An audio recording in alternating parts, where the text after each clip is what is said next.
ইতিমধ্যে আপনারা লক্ষ্য করেছেন দিনাজপুরের কাহারোল উপজেলার একটা খাল আমরা উদ্বোধনী কাজ সমাপ্ত করেছি এবং সেই খালের কার্যক্রম চলমান রয়েছে।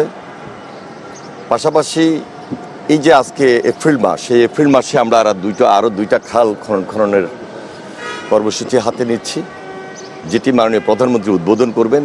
একটি হলো ঝিনাইদহ জেলার শৈলকুপা, আরেকটি সম্ভবত ফেনীতে হবে।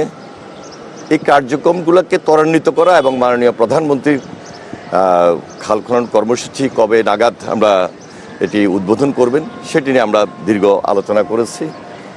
মেইন কাজটা হলো যে 180 দিনের কার্যসূচি যেন আমরা নির্ধারিত সময়ে, যেটি আমরা জনগণের সামনে তুলে ধরেছি, সেটা যেন আমরা খুব দ্রুত সমাপ্ত করতে পারি।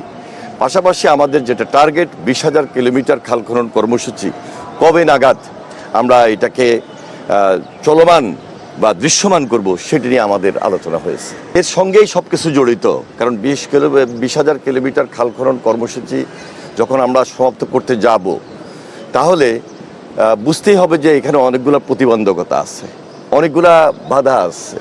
অনেক জায়গায় বিভিন্ন শিল্পে ও কলকারখানার বর্জ্য আবর্জনা এখানে স্তূপ হয়ে আসছে। অনেক জায়গায় কেউ দোকান, কেউ বাড়িঘর অনেক জায়গায় নির্মাণ করেছেন। এগুলাকে আমাদের অবমুক্ত করতে হবে এবং সেই জন্য আমরা কঠিন পদক্ষেপ হাতে নিয়েছি যেন সব কিছু সুন্দরভাবে আমরা সমাধান করতে পারি। দৈনিক আজকের বাংলা .net